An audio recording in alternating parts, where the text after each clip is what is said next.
Okay, I'm going to go through some basic lab write-up directions for your seed lab that we've been working on.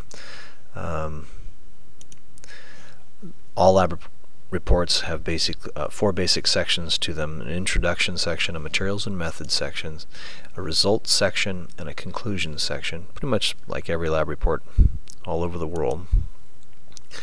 In your introduction for your seed lab, you're going to have some background information, which will be stuff about what the kinds of things plants need to be able to survive, things about living organisms that allow them to survive, perhaps information about photosynthesis and or respiration, information about germination. You can kind of choose, but it should be at least probably a pretty solid paragraph that is just background information pertinent to your lab that you did.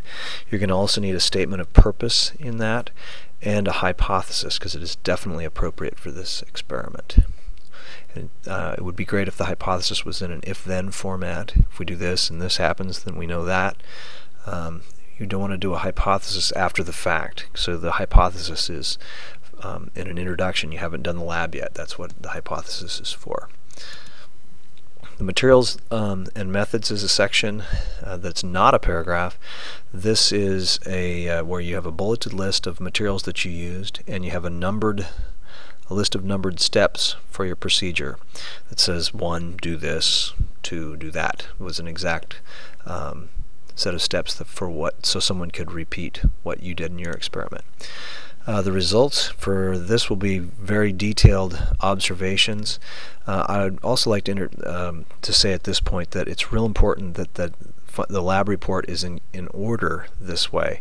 So the first thing that we see is the introduction in a distinct section as a paragraph with the items described in the introduction section that I just talked about.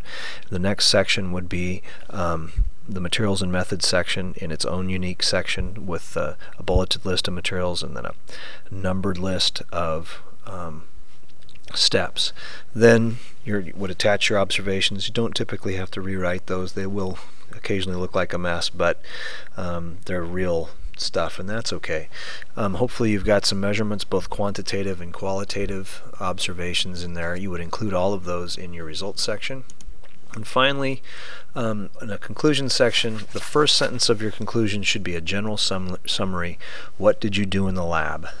So it's in this lab, what you basically view your purpose as a question and answer it is more or less the way to look at it. But you can also just say, just think in one sentence, what did you do in this lab? The next sentence or two would be what happened. Interpret your results. What happened in your results? And use complete sentences here. Communicate with the person that's reading your lab report. The next set of sentences would be an analysis.